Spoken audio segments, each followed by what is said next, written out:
Good morning, good afternoon, good evening, wherever you might be.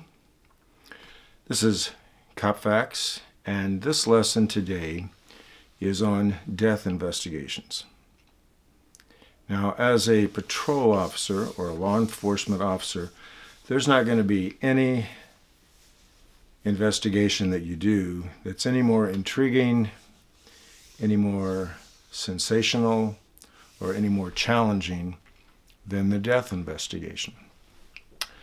Now, they get especially interesting and challenging when you realize that you have a homicide or even a suicide. So, let me just say that all unattended deaths require an investigation by law enforcement. By unattended, I mean that the deceased was not in hospice, or they weren't in the hospital under the care of a doctor, or they were maybe in a rest home under the care of a doctor. Many of those law enforcement doesn't even need to respond to. But all other deaths, law enforcement is called, and you are the authority. You, the arriving patrol officer, are in charge. So again, protecting the scene and the evidence is always critical. It's going to be your job to kind of determine what the manner of death was here. There's basically 4 manners of death. There's natural death, there's suicide, there's accidental death, and there's homicide. Now, homicide is the killing of a person by another person. Pretty basic. Now, that person has to be a living being at the time of their death. So I'm not going to get into the abortion debate by any means, but this would be someone who has been born and has been alive, and they're killed by another person. That's a homicide. Now, let's take a couple of scenarios here.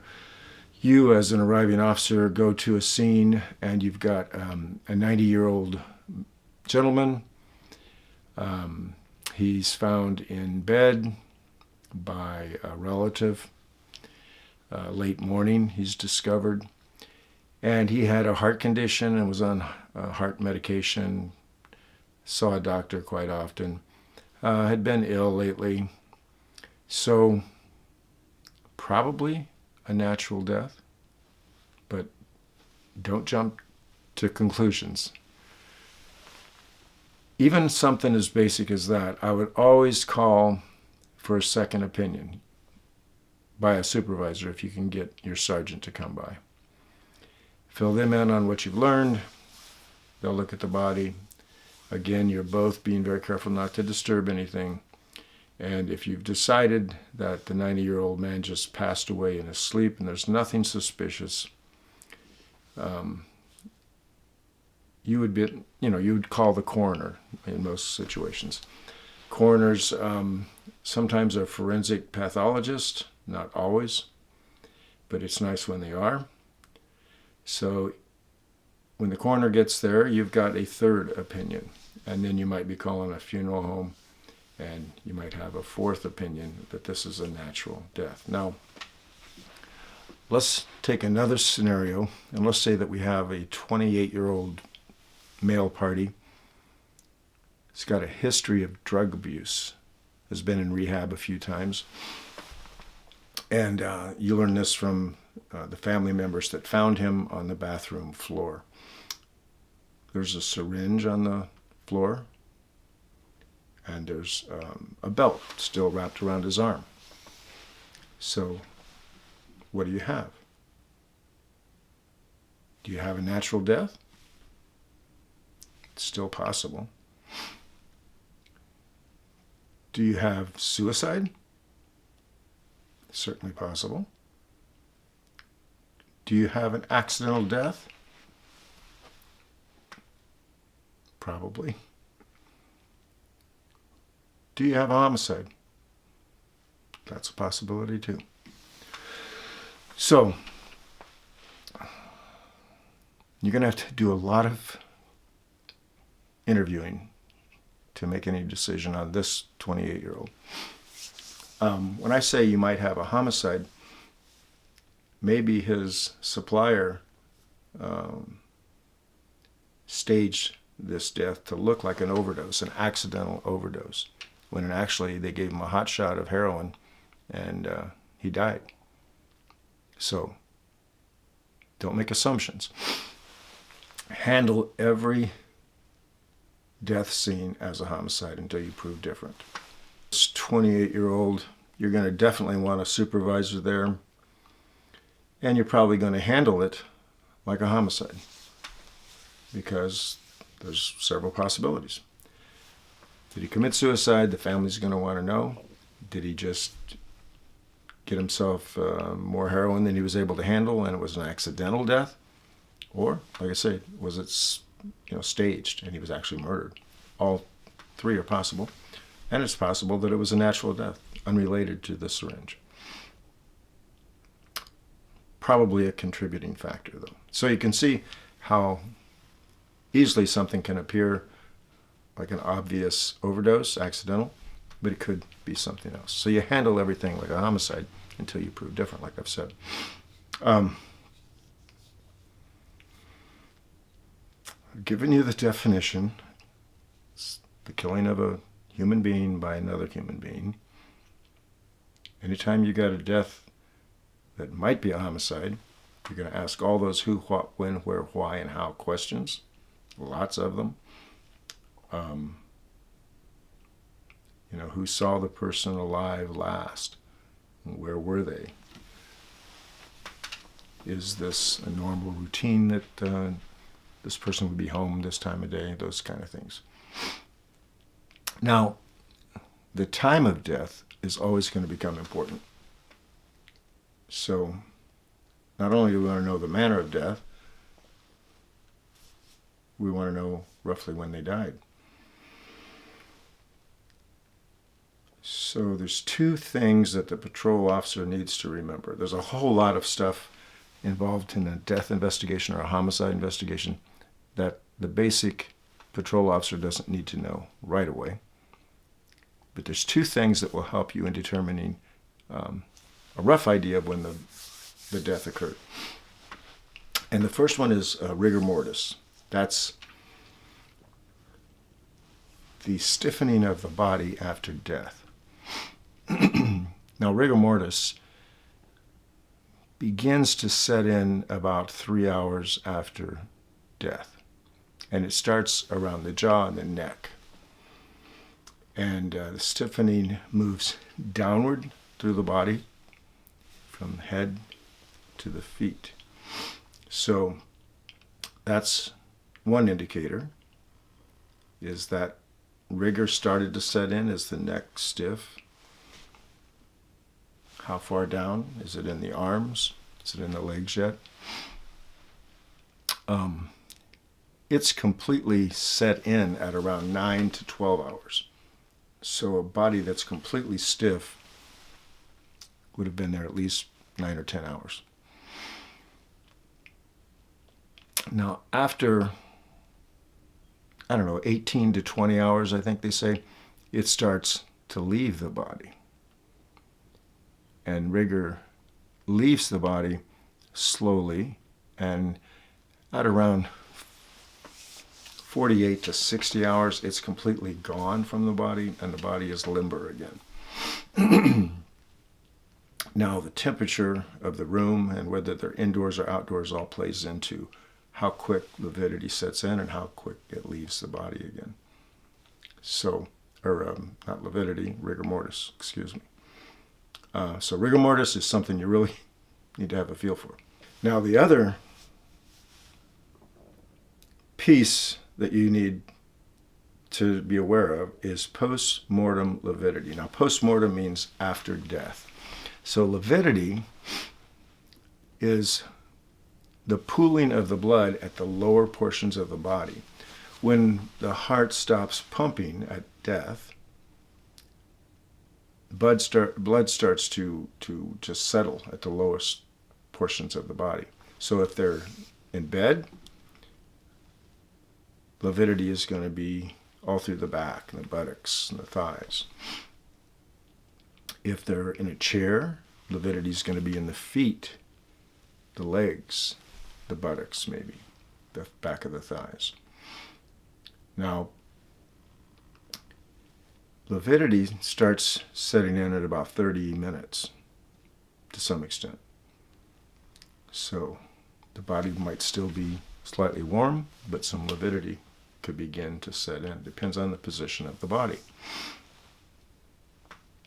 It's completely fixed at about 8 to 10 hours, which means if the body's moved after that 8-hour period, it's going to be obvious if it's in a different position. So if you arrive and you found a body where lividity is on the back portion of the body and they're face down or on their side or whatever, it's obvious that that body's been moved since they died. And it's been moved after that 8 to 10 hour period. Now, the body can be moved within the first hour or two, and it's very difficult to tell about lividity. Now, lividity it's a dark purple coloring or discoloration of the body as the blood pools and settles in those lower portions. So those are two things to kind of give you an idea of the time of death. Now, if the body's been there for a long time and there's decomposition, lividity's already left the body's decomposing. That's a whole different story. In any of these situations, you need to get your supervisor there to give you some advice, get other help. You may need a crime lab to come and help collect evidence, take photographs, all those kind of things. So, just some basics on going to death scenes. If it's a natural death, and you're going to go to a number of these in your career, it's usually fairly easy to determine that it was a natural death because of the age, medical condition, that kind of thing. But just about anything else is going to be very suspicious, and you need to really cover yourself, handle it, like I said, like a homicide, until you prove different. Now, let's say a body is discovered in a remote area, in the woods or something. That's automatically going to be suspicious. So if you're the first arriving officer on those scenes, you're going to want to not only secure the immediate area and be very careful to not disturb anything, you'll want to cordon off a fairly large area. So you're definitely going to need some other officers to help you do that. And then you're going to watch your supervisor, you're probably going to want a crime lab, and probably the homicide detectives, etc. So those bodies are always suspicious. Sometimes somebody goes for a walk and a natural death occurs, but usually when a body is found in the woods, there's something afoot. So those are kind of things that you need to know just those first few years. And I would encourage you to really pay attention in the academy, when you go to a police academy, when they do the death investigation classes. And there'll be probably at least a full day on that. Because, like I said at the beginning, there's nothing more challenging than a death investigation, especially if it turns out to be suspicious. I can remember as plain as day the first homicide body that I came on. I was the first arriving patrol officer. I'd only been on less than a year, I guess, and it was at a motel. A lady had discovered an associate in a low-rent motel. He had been stabbed, I think it was like 17 times. And I can remember there were blood smears on the door. And as she's rambling on in her excited fashion, after discovering her friend dead, I stepped into the room trying to remember everything that I'd been told and taught in the academy, to make sure I didn't mess up anything. And it was obvious that this person was deceased. So called for help. And I can remember being so relieved when the homicide detectives arrived and I was able to relay to them what I knew. Interestingly enough, on that particular case, many years later, when I was in the homicide unit, that case was still unsolved. And I remember pulling it out and reading the beginning of it. I think I read the whole case because it was unsolved and it was an intriguing read. But I can remember reading the first 4 or 5 pages, which were my report. And I was happy to see that I didn't mess up too bad. And I relayed that information to the arriving detectives, and they handled it from there. And I always remembered that in the rest of my career as a homicide detective, what it's like to be on the other side, to be that uniformed officer that might be at his first homicide scene. And so always listen very careful to what they have to say and take notes from them and take over, relieve them. And they're usually happy to be relieved of that responsibility. So this is just the basics of a death investigation. This could go on. I could talk for hours on this. But this isn't a class for that or a lesson for that.